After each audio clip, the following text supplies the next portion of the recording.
So good afternoon, everybody. I'm Sonia Powell, past president of RPIC, and in my day job, I'm the DG of Accommodation Management and Workplace Solutions at PSPC. It's my absolute pleasure to moderate this panel today and share some of the thought leadership that's going on within three key departments in the public service. If we have time at the end, we'd love to take a few questions.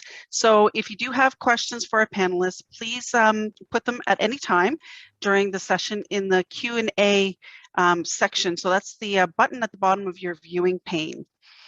So today I've got three colleagues here to talk about the work that they've been doing within their departments to adjust to the pandemic, planning the return to the workplace in this measured approach, and sharing some of the lessons learned and innovations that they are incorporated. So let's get started with some quick introductions. I'm going to turn it over to Nandini, then Kurt, and then André Guy. Go ahead, Nandini.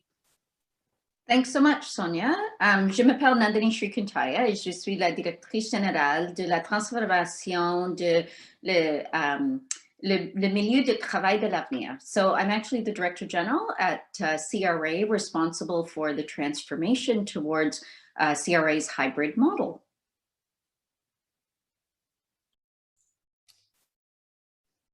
Go ahead, Kurt. Sorry, I'm no good on these conferences.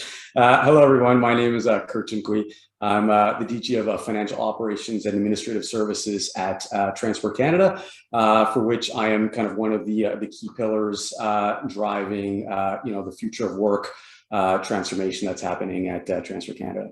Hello. André Guy. Yeah, thank you, Sonia. I'm André Guy Sheship, Director General of People Planning and Culture and RPS. So okay, guys, sorry, have to interrupt. I had to stop the stream because the other welcome remarks, they're still doing their thank yous at the end. So we're going to start from the beginning again. So we are running late. So sorry about that, but you will be starting from the beginning. We're off the air right now. This is going well. We had a great dry run, and I only got my headphones working like 3 seconds before you started doing your remarks. So was that okay in terms of a countdown? Like it felt like forever. It was perfect. It does feel like forever, but it was completely perfect. Yeah. Okay. Oh, did you want to put French in your introduction, Sonia? Just, Yep. See, this is why it's good to have another another chance. Second kick at the can. Exactly. So is she's still gonna count down. I don't even know who the she is that's helping us. Sorry, I don't know. I'm Jenna. Oh, hi, Jenna. Hey, guys. I have a name instead of the she. Okay. All right. Let me just make sure we're ready to go.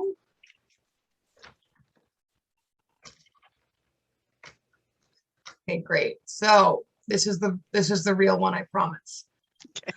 All right, guys, we're going live in 5, 4, 3, 2, 1.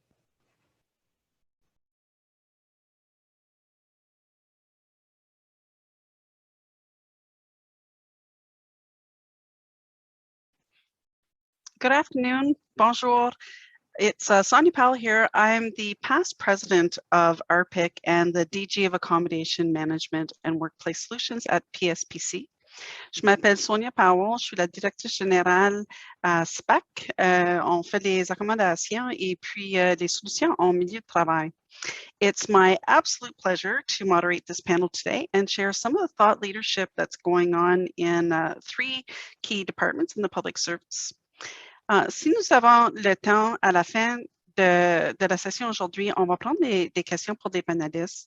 So if we've got time, we'll take some questions. In order to add your questions, please hit that Q&A button at the bottom of your viewing pane, and you'll be able to ask your questions there. We'll collect them, and if we have time, address those at the end. So today I've got three colleagues here to talk about the work that they've been doing within their departments to adjust during the pandemic, plan a return to the workplace in this measured approach, and sharing some of the lessons learned and innovations that they're incorporating.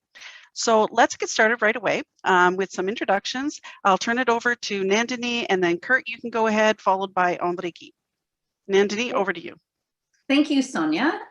Je m'appelle Nandini Shrikantaya et je suis la directrice générale à l'ARC, à l'Agence de Revenu Canada.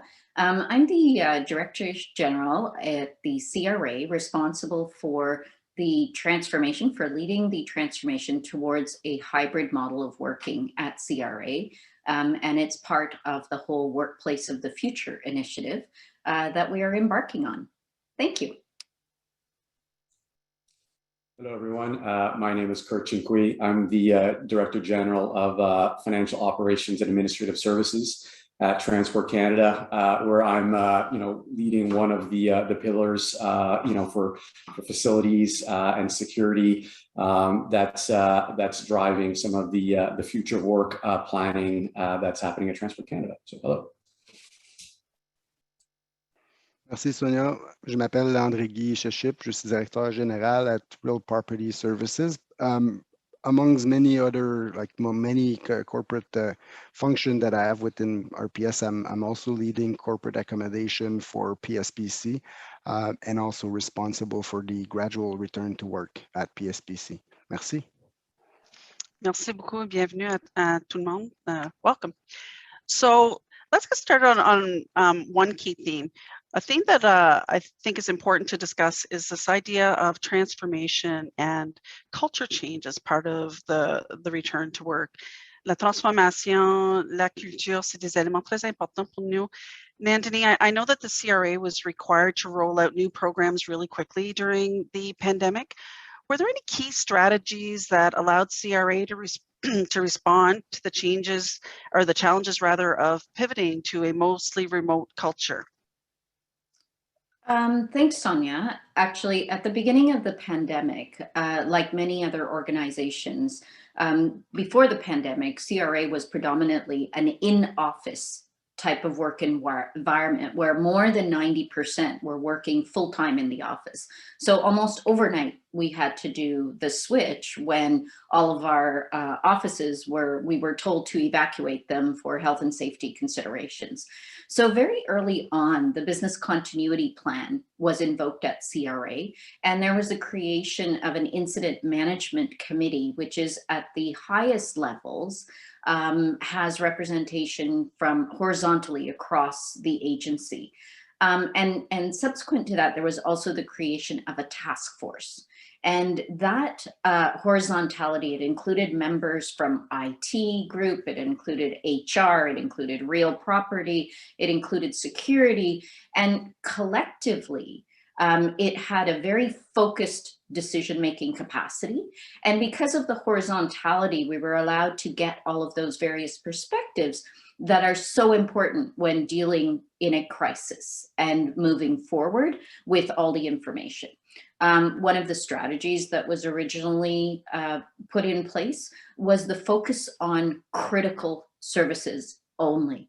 Alors, on a dit à tous les employés, s'ils ne travaillent pas dans un service ou dans un domaine critique, donc ils peuvent juste rester parce que c'était très important d'évaluer la capacité de notre réseau.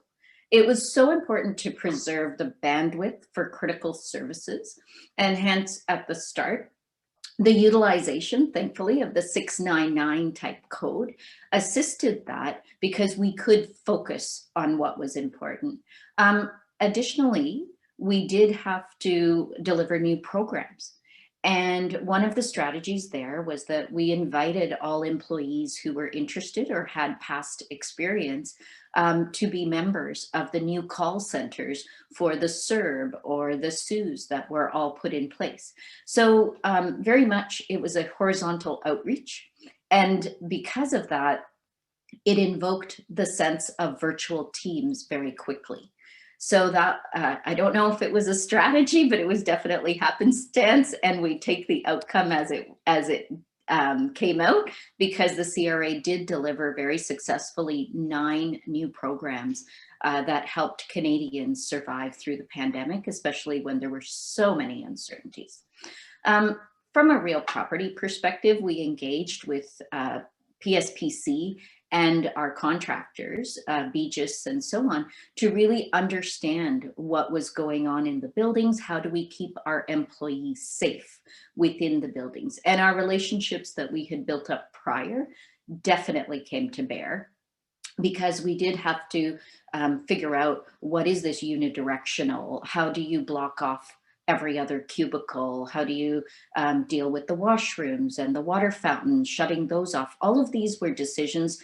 Now, when we look at them, we've done them everywhere, but we were really pushing the envelope. So, you know, those were some of the elements. It's about the relationships, it's about the horizontality, and it's about focusing on what was critical that helped us get through the pandemic.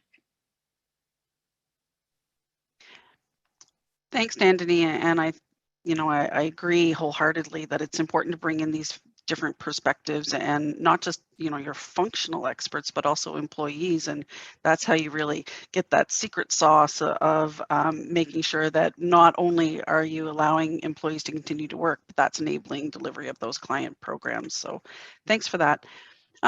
Kurt, just let's keep on that theme of transformation and culture change as part of that return to the workplace. I know that Transport Canada has a strong digital stance, and your deputy minister was among the first to indicate support for flexible working in response to employee sentiment. So what factors allowed you to transition to a mostly remote so quickly, and to ensure that your business objectives continued to be met? Thanks, Sonia. Yeah, so absolutely. Our digital capabilities really helped us quite a bit. In the early days of the pandemic, as well as sort of throughout. As I'm sure many people know, that the transportation sector is one of the key areas that were impacted and involved in the COVID-19 response. Whether it's cruise ships or the air sector, or so we were, had our fingers in many pies. And so, similar to Nandini, we took a very early take stock of the impacts of the pandemic on our program delivery. And, that was critical that we could continue to deliver on our programs. And similarly, we established a national sort of task force with all of our programs. And I think a smart thing we did was to make sure that many of our corporate and support services were part of those discussions, and strategic kind of planning in our response to ensure business continuity. Thanks to we had made some heavy investments into our digital infrastructure and technology. And we were actually fortunate that we did not have to invoke our BCPs throughout the pandemic. And then I think that was very largely due to us embracing kind of a digital framework, where we invested in our infrastructure, where we ensured that all of our employees were equipped with mobile technology, whether it's sort of the usual office worker or our inspectors. And we had great support, I must say, from PSPC and SSC. And I don't know if we were at the time, if we were loved for it, but we also took an early stance with regards to equipping the home office, to make sure that we rolled out a plan quite early on, and then a number of sort of departments sort of followed suit, but to equip our employees with chairs and desks and that type of thing, as well as, of course, the equipment. And as part of our plan, we also kind of set up a tiger team where the facilities group, the security group, communications, all of our regions, our digital group, a very great support from HR, kind of formed a bit of a task group to sort of support that transition, as well as sort of our early on sort of also transition back to 30% capacity in the office. And I think that has sort of served us well as we've carried that through since the onset of the pandemic, sort of throughout. And that's very much the governance that we're using to inform our future work planning that's underway right now. So thanks, Kurt. Really, really interesting. There's obviously some big impacts to the transportation sector, and that importance of taking stock and leveraging those investments that you made before the pandemic to equip employees to continue their work. And as you said, whether it be on site or remote, like your folks are able to do both. Andre Guy, departments expect PSPC to show leadership in real property as well. And I know that some have been looking to us for the return to work. Do you want to talk about how PSPC prepared for a gradual return to the workplace? What did you do differently? Are there ways that you were innovating? Thank you, Sonia. Well, first of all, I'd like to echo, what Nandini and Kurt said. Like once we went through the critical services, obviously, then one of the biggest challenge, and I think it was for all of us, the footprint or the layout was keep changing and working through restriction, and sometimes it was moving pretty quick. I think what was very important is to stay connected with not only the clients but the bargaining agents and the regions, to come up with understanding the need and requirement. And at PSPC, what we got, and working with obviously RPS as the common service provider, which really helped us to identified some best practice lesson learned, and equipping some of our buildings with the proper signage and so on and so forth. The key element is, while we were staying connected also with employees throughout different survey, understanding what was not only the operational requirement, which we address in kind of a staging mode, where we had to deal with the critical service at first, obviously, since the March time frame. But then we started to get into motion where we realized at one point that not 100% of our services could operate 100% remotely, and then defining and finding how with the workspace we could accommodate that need for them to operate 100%, which we kind of reached pretty quickly. But it was to get like a size of the large size department like PSPC to organize ourselves and get to what was the need, and get it work with the space that we were opening. And then while we were going through the process and easing of restriction, we also learned at one point that employees would want to go back to the workplace for personal reasons. So we've identified some modern space that we had in our portfolio, and open up the space with a reservation system in order to address that need that employees have identified for. I'm saying personal reason, it could be mental health, like getting out of the house, like removing from isolation. So we quickly, made up with a pilot called Pathfinder, opening up some site to address that need once the restriction for working remotely was removed. And now what we're actually understanding from the general population at PSPC is that the next step, when restrictions are being lifted or will be lifted completely from federal building, i.e. The wearing of the mask and physical distancing, the 2 meters, then people will want to go back to collaborate. So it goes back, I think, to later on a little bit the purpose of space. So throughout, what we've learned is really that culture has shifted and moved us to really get into that motion of the network of space, and forging while we're going through and understanding the need, what will be the purpose of the space that we're going to be opening up through that gradual return to work for different reasons. So for personal reason, for operational reason, but also for collaboration and a sense of taking care of our employee. And I also would like to put the emphasis that for us too was at the first. Le premier élément qui était le plus important, ça a toujours été la santé et sécurité de nos employés. Donc ça, c'était super important. Puis aussi, ce qui était bien, puis quand je dis qu'on a resté connecté, c'est aussi avec les régions, d'arriver à avoir une vision puis un principe sur comment on était pour adresser le retour au travail. Puis je suis vraiment content de voir que justement, à travers le ministère, avec les régions, on se prépare. Puis je pense qu'on va en parler un peu plus tard, mais on se prépare justement à avoir un retour graduel qui se ressemble puis qui inclut tous les employés à PSPC. Puis je pense que, puis je ne veux pas non plus minimiser l'impact que ça a eu de toujours être en contact avec les syndicats. Ça nous a beaucoup aidé à savoir puis comprendre les besoins puis pouvoir s'adapter là à travers le temps. Merci.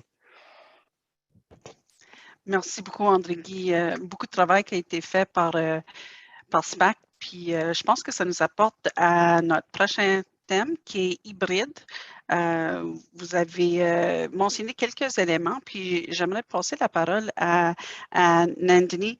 Nandini, it's kind of linking to our next theme, which is all about hybrid and this emerging model that we have, and the idea that hybrid might be able to offer flexibility for departments and help them stay competitive in different ways. So what are some of the challenges and benefits of a hybrid model that CRA is considering? Oh, okay. Thank you, Sonia. This is actually quite near and dear because first of all, I suppose I should explain that CRA has 45,000 employees spread coast to coast to coast. Even in the far north, we do have a few offices there as part of the Northern Strategy. So it is a very wide-spanning, geographically distributed organization. Being able to attract top talent has always been a focus, and it's CRA is considered one of the top 100 employers in Canada. And therefore, we want to continue to do that. So recognizing that the hybrid model that offers flexibility to employees, it does give us an opportunity potentially to attract talent where the talent is located and not be geographically bound to be near an urban center or near a specific location where that job actually is. It allows for more flexibility that way.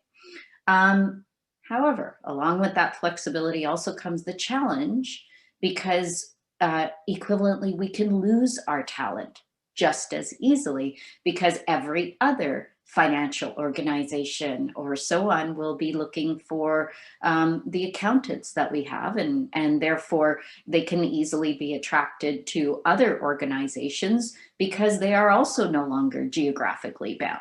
So it's the same. It's a benefit and a challenge at the same time. And I think that as we go forward, we're going to have to see what the other differentiators are to keep our talent within the organization.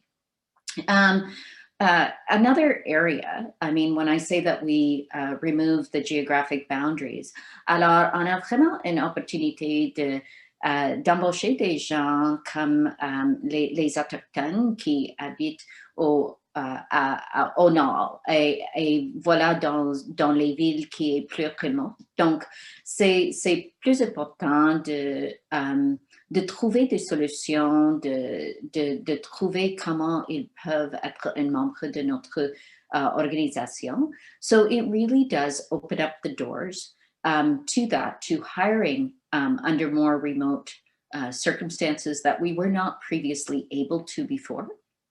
And we're running some pilots to try to understand what the effect of we'll call it the fully remote worker, one that never has to set foot in a CRA office.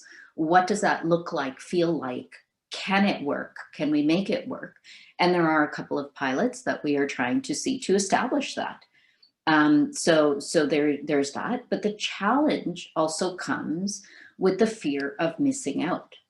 Will those people who are fully remote be passed over when it comes to promotions or other opportunities? So how can we make it so that the virtual worker has the same career experience, user experience, call it what you want, as the one who may be in closer proximity or who comes into the office more often? So both of these, again, it's a balance. We don't have the answers. We're definitely trying to work that through. And I'll touch on one more of an advantage or benefit is actually with CRA, we've got 100 sites across Canada. We are the government's largest occupier of office space.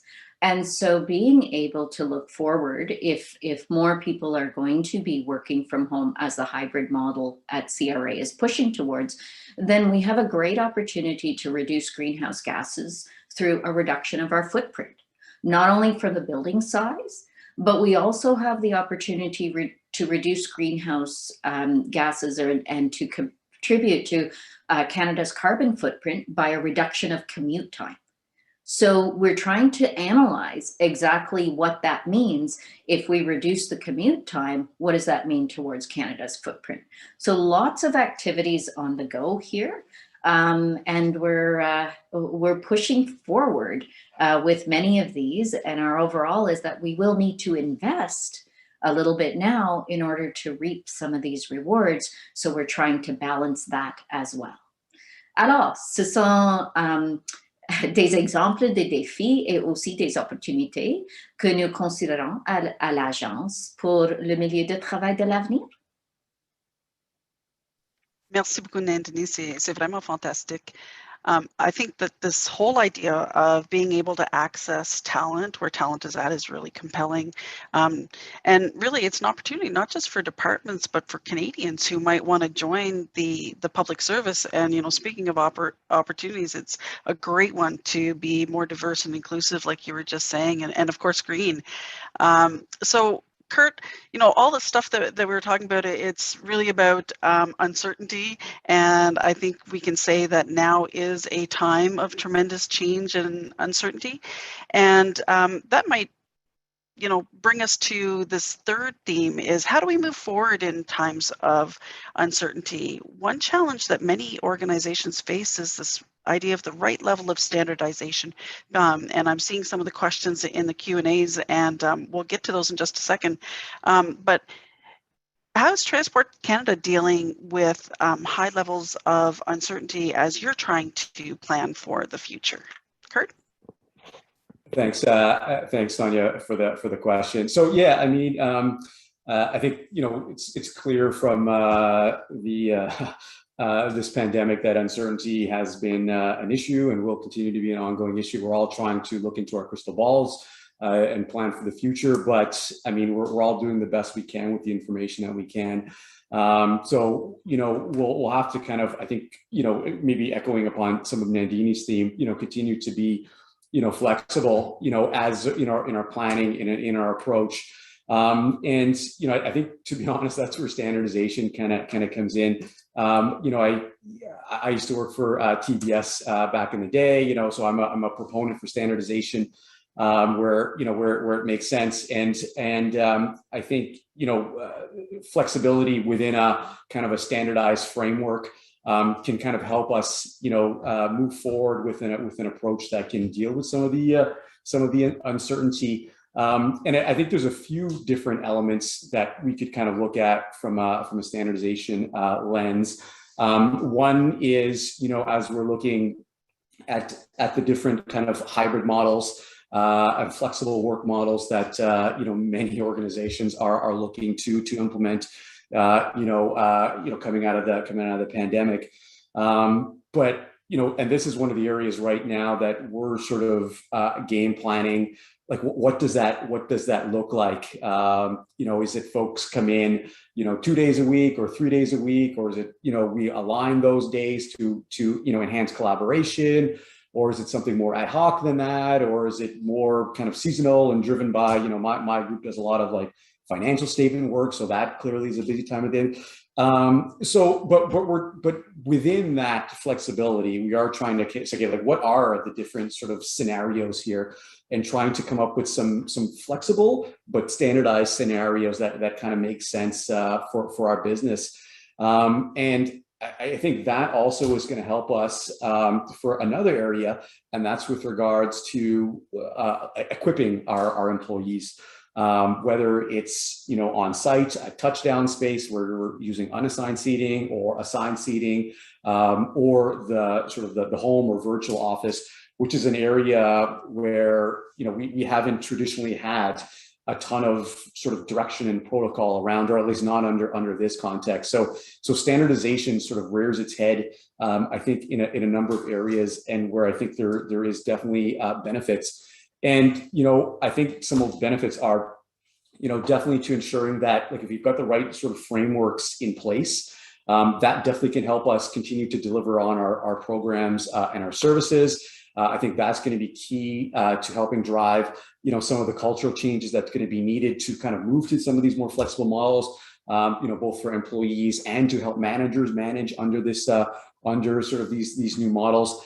So we're not an organization the size of CRA 4,000, but we do have over 6,000 people, spread across, almost 100 locations across the country. So like fairness becomes a very key point, and standardization in our approach is definitely another element to ensure kind of fairness amongst our employees, and that they're being properly supported, for things like ergonomics and accessibility. I think that kind of goes even further. So that's what we're doing within the department. I think there's opportunities for this to also occur sort of at a federal government-wide level, as we kind of look to ensure more of a national workforce, enable kind of mobility between departments, and to really ensure sort of a level playing field, so we don't sort of like have and have not sort of departments. So definitely there's competition, as Nandini alluded to, with the private sector. I don't think we want to get into a scenario where Nandini and I are competing fiercely for the same like internal, or with Andre Guy for the same internal. Like there should be sort of a level playing field amongst us. And then also for other things, to help sort of also as the basis for driving like cost containment and controlling costs. If we can land on, okay, like this is how we're a standard, office in a bag to equip folks working at home, for people coming to touchdown space, then we can definitely have predictability and have more control with regards to what our costs are, both for equipping employees, but then also as we look to other things. We know in the future we're very much going to have to start looking at like optimizing our real property footprint, so that predictability through standardization can also help with some of those planning exercises as well. Thanks. So Kurt, you were addressing one of the questions that we got from folks in the audience, wondering how are organizations handling workstations for people that are doing hybrid. And I think the idea that we haven't necessarily figured it all out, but the idea of standardization, having this in a bag kind of thing, where we've already considered all of the elements, and whether it's financial, ergonomic considerations, all of that kind of thing. I think it's really important. A few other questions, some common themes, and one of them was about the idea of community hubs or workplaces that are outside of certain areas of the city, and I know that we're calling those co-working, and then hopefully this is the questions that people have. So the question is, are they going to be available for folks to use as they're planning their return? It had been placed on hold, and Andre Guy, maybe I will leave that to you to answer in terms of PSPC and the co-working sites. Yes, thank you, Sonia. So as part of our experience for the gradual return to work, that we've been using the GC co-working to test how it would work and reservation and so on and so forth for those places. So they will be made available sometime in November, I believe, to GD. We've tried it on us, but we're also expecting to open additional space within PSPC for that same kind of reason. We're going to also call them co-working within our portfolio, obviously focusing on modern space. But I think throughout the question and what you just raised about the workstation, I think what's very important, and the culture has changed, and people's minds, I think, have shifted towards they're embracing that hybrid and flexibility, and now they want to know how it's going to work. And I think it goes back to the purpose of space, which will be super important, lining up while Nandini touched on many things that we don't necessarily have all the answer, and we're going to have to experience and live or understand the behaviors when we start going back, and that's going to build up. But in the meantime, I think while managing what Kurt was talking about in terms of the instability, we must, as an organization, provide stability within our organization until we bridge the gap between the now and the medium term, how we're going to address the needs for remote work or hybrid work, that we can provide within organization that sense of stability, so that they can expect from the organization what will be for the next next year and a half. I'm just making up number here, but I'm very pleased also to announce that PSPC we landed that hybrid workforce and workplace a couple of weeks ago, where I think, Nandini, we talked about it, and Kurt, like it's really about information and how do you move decision making into taking position. And for us, we did that agreement signed with all employees. 98% of employees respond, and it gives us that picture of what people have in mind and what they're planning for. So it has tremendously helped us to position our department to make that statement for our organization as how it's going to work in the next couple months, year, until we land all of those different questions that might take time to address and understand what it means. I'll stop there. Thank you, Sonia. Yep. Yeah, thanks, Andre Guy. So yes, the co-working sites were closed down during the pandemic. They're currently open for PSPC only, as Andre Guy was describing. We're trying to make sure that we understand how to use these in the current context, but we are working towards opening them to other departments and expanding that program in the future. So thanks for those questions. Nandini, maybe I'll throw this one over to you. There's a question about defining what you consider to be a hybrid model. People have different ideas, and it could be a whole range of things. So what are your thoughts on that? Thanks, Sonia. I would say that we are at very much an infancy in defining what hybrid is. And much like Andre Guy has said, we do have to live it to better understand what the impact is. I've got to stress that, yes, there are a lot of employee preferences, and we absolutely want to keep all of those in mind, but we also have to balance that with delivering the business. I mean, we're all here to deliver a service to Canadians, deliver the business, and we need to keep that also at the forefront throughout all of these discussions, because that is so important to continue our delivery of services to Canadians. And so when we look at what does hybrid mean, what the CRA has embarked on is defining the drivers that are required. So there are some mandatory drivers where people must go into the office to perform said functions. For example, facilities management. No matter what you do, you will never be able to do that virtually, because you have to go and see the toilet that is broken and fix it. So, and similarly, I say that flippantly, but there are many positions and activities that one must remain on site. And so the ability to have flexibility depending on the type of activity that you're doing. If you're dealing with secret files, you may need to go into the office because we don't have the ability to assure a secret area in your home or in a remote location. So all of these are going to have to be taken into consideration, and those are how we're defining what we'll call the drivers, the mandatory ones where you must do in the office, and those that are more discretionary. And the discretionary ones include elements such as team building or town halls or those kinds of events. And so having that flexibility to identify where we will ultimately land is going to be important to also keep that balance of delivering the business and meeting employee preferences. So right now it's open season, ability to innovate, try, test, see what works, and then rinse and repeat. And so it will be a time of learning for all of us, is the way that we need to approach it at the agency. Fantastic. Thanks so much, Nandini.